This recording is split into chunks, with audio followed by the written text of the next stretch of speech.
Welcome to my channel Neha voice official. मेरे channel पर नए हैं तो मेरे चैनल को लाजमी सब्सक्राइब कीजिए ताकि आगे भी आपको मज़ीद लुत्फ़अंदोज़ होने के लिए खूबसूरत वीडियोस मिलती रहें। सबक आमोज़ वाक़या। बाबा जी कब्र बनानी है, वो भी एक औरत की। आज से 15 साल पहले की बात है। हमारे मोहल्ले में एक गोरकुन रहता था जो फोत हो चुका है। नाम मोहम्मद यूसुफ था। मजबूत जिस्म और बड़ी बड़ी आंखें जिनमें नूर ही नूर भरा हुआ था।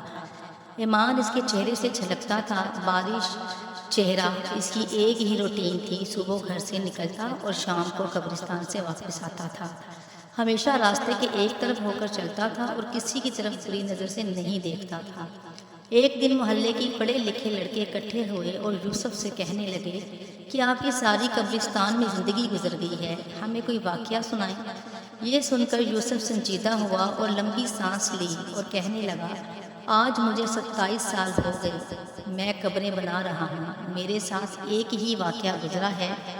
गर्मियों की दोपहर थी। कुछ लोग मेरे पास आए कि बाबा जी कब्र बनानी है। मैंने पूछा कि आदमी है या औरत है, तो उन्होंने बताया कि औरत है, करंट लगने की वजह से फौत हो गई है। वो लोग ये कहकर चले गए।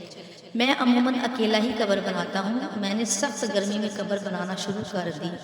दोपहर 2-2:30 बजे तक कब्र मुकम्मल हो गई। कब्र को फाइनल टच देने के लिए मैंने कब्र के अंदर कुदाल मारी तो मुझे ऐसे आवाज़ आई जैसे कोई शीशे की चीज़ टूट गई है, और बस फिर खुशबू ही खुशबू फैल गई और कब्र ठंडी हो गई। मैं कब्र में ही लेट गया। बाहर सख्त गर्मी थी, अंदर कब्र ठंडक और खुशबू से भरी हुई थी। इससे मेरी रूह तो खुश हो गई। मैं हैरानी और दहशत से खामोश रहा।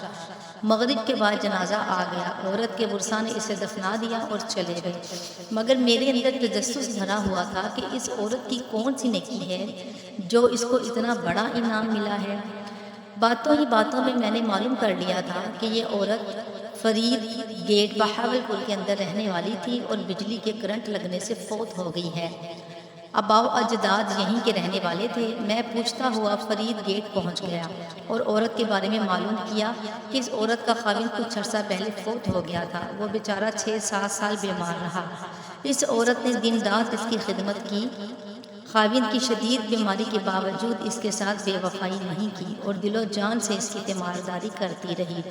बावजूद गुर्बत के इसको मेहनत मजदूरी करके खाना खिलाती रही और अपने जज्बात को अपने बीमार खाविंद पर कुर्बान कर दिया।